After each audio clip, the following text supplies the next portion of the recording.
রাস্তায় যে কাজ চলছে ম্যানহোলের কাজ, এর পাশাপাশি খুব গোপনীয়ভাবে তারা বিশেষ করে বিদ্যুতের তার এবং খুব হাই রিস্ক বিদ্যুতের তার আর টেলিফোনের তার এগুলো রাস্তা থেকে নিচে মাটির নিচে থেকে খোঁড়ার সময় এগুলো কেটে বিশেষভাবে গাড়ি দিয়ে টেনে বের করে এগুলো চুরি করে বিক্রি করে বিভিন্ন জায়গায়। তো এই তথ্যের ভিত্তিতে আমরা বিভিন্ন জায়গায় সোর্স মেনটেন করি এবং গতকালকে রাতে এই কাজ করার সময় চুরি করার সময় আমি হাতে নাতে দুইজনকে আটক করি। একটি ট্রাকে নিয়ে যাওয়ার সময় ট্রাককে জব্দ করি এবং ট্রাক চালককেও আটক করি। এবং এই বিষয়ে তদন্ত করে দেখতে পেলাম যে মাইশা গ্রুপ নামে একটি গ্রুপ ও প্রতিষ্ঠান, কনস্ট্রাকশন প্রতিষ্ঠান, তারা মূলত সিটি কর্পোরেশন থেকে এটা টেন্ডার পেয়েছে শুধু সুয়ারেজ লাইন করার জন্য।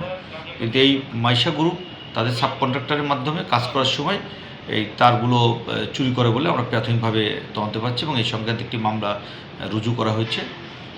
সেখানে এই মাইশা গ্রুপের ম্যাক্সিমাম কর্মকর্তারা আসামি করা হয়েছে। এলাকার কোনো নেতাগোতা বা এর সাথে প্রভাব কোনো জড়িত আছে? এখনও এসব ব্যাপারে তদন্ত চলছে, ওইরকমভাবে কারোর নাম সুনির্দিষ্ট হয়ে আসে নাই। পরবর্তীতে এরকম পদক্ষেপ আপনাদের থাকবে কি? হ্যাঁ, আমাদের কন্টিনিউ এই ধরনের অভিযান অব্যাহত থাকবে। সরকারি কোনো মালামাল চুরির সাথে যারা জড়িত থাকবে প্রত্যেকে আইনে আওতায় আসবে।